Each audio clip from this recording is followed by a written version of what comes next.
Halo teman-teman, pada video ke-9 ini kita akan membuat validasi authorization pada middleware di dalam Nest.js. Oke, langsung saja kita ke pembahasannya. Langkah pertama, silahkan teman-teman buka kembali untuk text editornya. Di sini tentunya kita sudah membuat suatu middleware dan sudah menerapkannya. Kita akan coba akses terlebih dahulu. Teman-teman bisa jalankan kembali untuk projectnya. npm run start dev. Kita enter. Lalu silakan teman-teman buka untuk passwordnya. Kita akan mengecek nih apakah customer ini masih berhasil kita akses. Nah, ini berhasil ya kita akses datanya. Lalu jika kita lihat di sini kita berhasil mengakses dari middleware. Nah, ini merupakan middleware. Selanjutnya ketika kita akses ID, kita send, maka kita juga sudah berhasil untuk mengakses dari ID ini dengan menggunakan middleware. Oke, selanjutnya kita akan menambahkan validasi teman-teman di dalam file validate customer middleware ini. Kita akan tambahkan validasi authorization. Oke, silahkan teman-teman pergi ke sini lalu kita enter. Lalu kita akan ketikkan const di mana ini menampung dari authorization.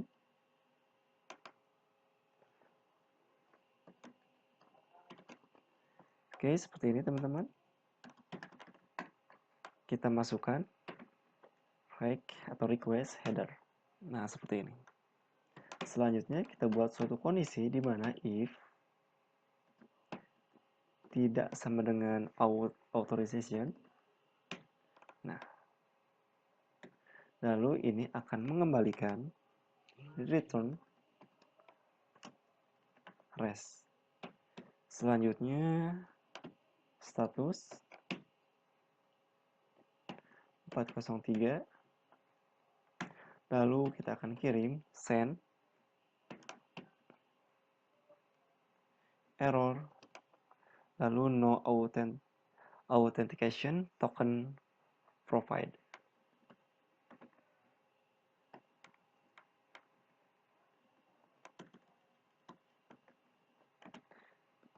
Token. Nah, seperti ini teman-teman kira-kira. Selanjutnya kita coba pecahkan dulu nih untuk yang error. Nah, ini coba kita cek const authorization rec headers. Oke, jadi kita kurang huruf S, nah, teman-teman. Kita bisa save, lalu kita bisa masuk ke Postman. Kita coba akses kembali.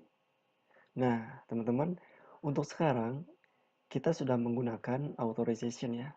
Jadi ketika kita tidak mempunyai authorization, maka ini kita tidak bisa mengakses datanya nih.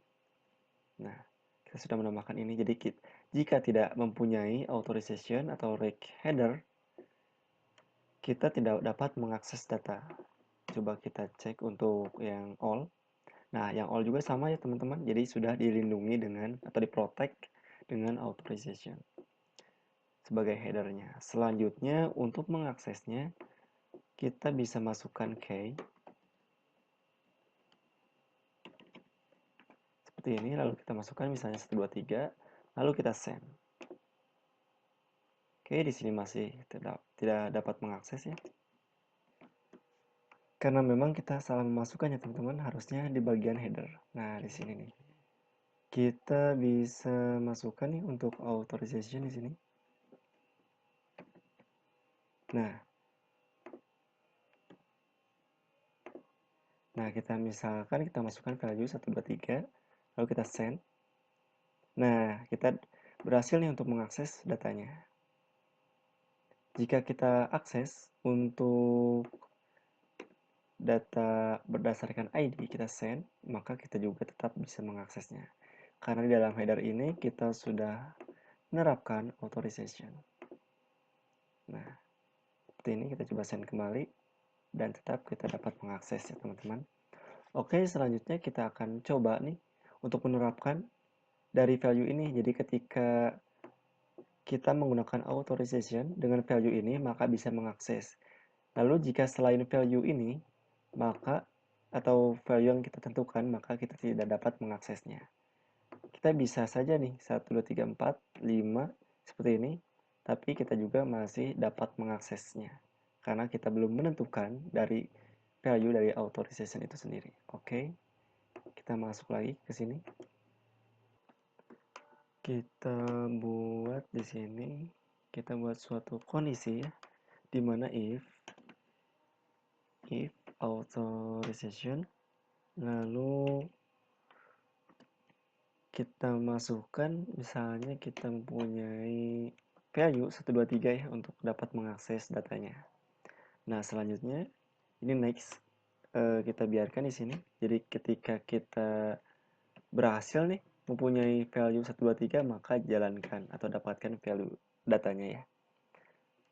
Tapi kita buat dulu nih untuk kurung kerawalnya. Nah, seperti ini kita masukkan untuk next-nya di sini.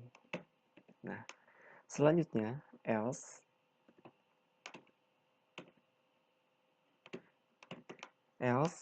jika tidak kita kembalikan return res, di mana statusnya kita bisa copy nih untuk yang di atas teman-teman supaya cepat.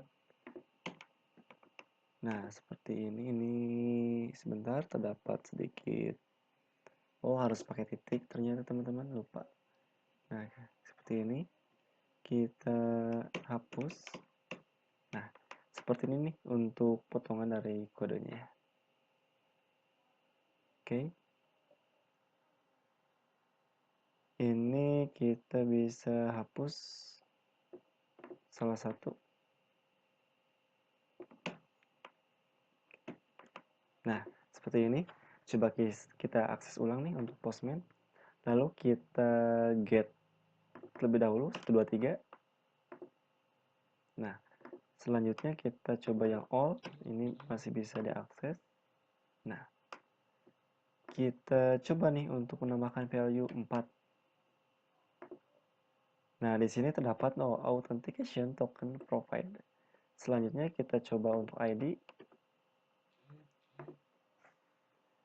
Nah, sama ya.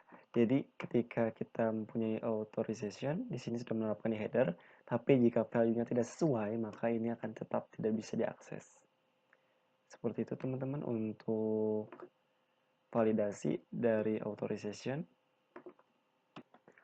Oke teman-teman, mungkin sekian untuk video mengenai validasi authorization di dalam middleware pada Nest.js ya. Selanjutnya, di dalam video selanjutnya kita akan membahas mengenai validasi account middleware pada Nest.js. Oke teman-teman, jika menyukai video ini silahkan like, komen, dan subscribe. Terima kasih telah menonton. Assalamualaikum warahmatullahi wabarakatuh.